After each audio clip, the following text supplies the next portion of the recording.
नमस्कार प्यारे साथियों, हम पढ़ रहे थे भक्ति आंदोलन और हमने भक्ति आंदोलन में निर्गुण भक्ति संत परंपरा में कबीर, गुरु नानक, रविदास पढ़ चुके हैं। आज हम संत दादू के बारे में पढ़ेंगे। संत दादू दयाल का काल पीरियड 1544 से 1603 ईस्वी तक रहा। संत दादू दयाल निर्गुण भक्ति परंपरा में महत्वपूर्ण योगदान दिया और इनका जन्म 1544 ईस्वी में अहमदाबाद में हुआ और इनकी जाति के रूप में दो मत प्रचलित हैं। एक मत ब्राह्मण मानता है, दूसरा जुलाह परिवार से मानते हैं और धोनिया गोत्र थे। संत कबीर के पुत्र कमाल के शिष्य थे। प्रारंभ में इनका नाम महाबली था और अकबर के समकालीन थे। एक बार अकबर से भेंट की थी। ये कबीरपंथी थे। संत दादू दयाल ने हिंदू मुस्लिम एकता पर बल दिया, ईश्वर की एकता, गुरु की महिमा पर बल दिया। ईश्वर के सम्मुख स्त्री पुरुष सभी भाई बहन हैं, ऐसा दादू दयाल का मानना था। और दादू दयाल के राजस्थान में नारायणा या नराना में इनकी मुख्य गद्दी थी। इनके ज़्यादा अनुयायी राजस्थान में मिलते हैं। संत दादू ने मूर्ति पूजा, जाति प्रथा, कर्मकांड का विरोध किया। दादू वाणी में इनके उपदेश संग्रहित हैं, जो कि 5000 छंद हैं। इन्होंने गृहस्थ जीवन, आध्यात्मिक उन्नति के लिए श्रेष्ठ है और स्वयं दादू गृहस्थ जीवन जीते थे। इन्होंने निपंग संप्रदाय का उपदेश दिया। निपंग यानी असंप्रदायिक मार्ग, सरदर्द दर्शन के मूल्यों को नकारा और दादू निर्गुण संते धर्मगति की सत्ता में बिल्कुल विश्वास नहीं किया। उनका मानना था कि ईश्वर प्रेम में भक्ति से नहीं बल्कि मानव के प्रति सच्ची सेवा से ही हो सकती है।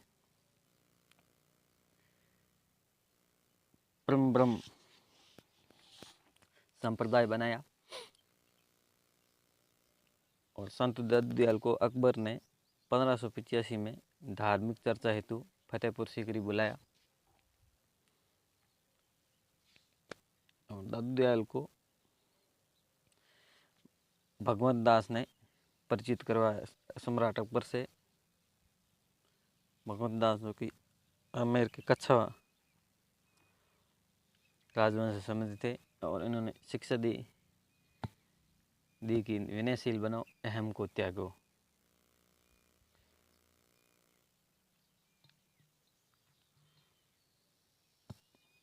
दादू दयाल सत्संग स्थल को अलग दरीबा कहते हैं और प्रार्थना स्थल को दादू द्वारा कहते हैं। दादू पंथी में संप्रदाय में स्वादान प्रणाली, मृत्यु के बाद शरीर मृत को जंगल में छोड़ देते थे पशु पक्षी को खाने के लिए। शेष बचे हुए का अंतिम संस्कार कर देते थे।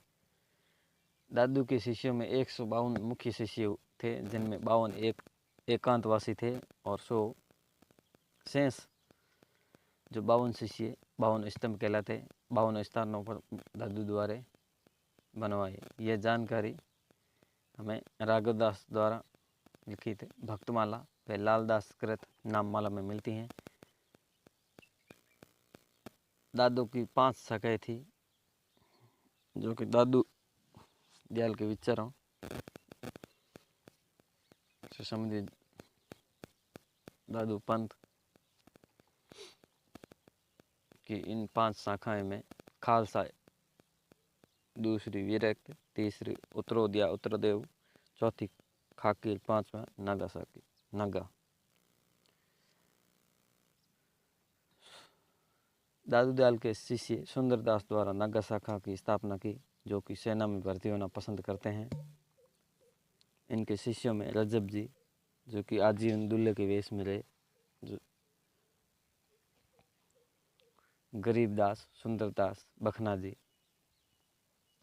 ये संसार वेद हैं और षष्ठी कुरान है। यह कहना रजब जी के था। और 1603 ईस्वी में नरैना या नैराना जयपुर में संत दादूलाल की मूर्ति हो गई। इसी के साथ आज इतना ही। मिलते हैं नेक्स्ट वीडियो में एक नए टॉपिक के साथ।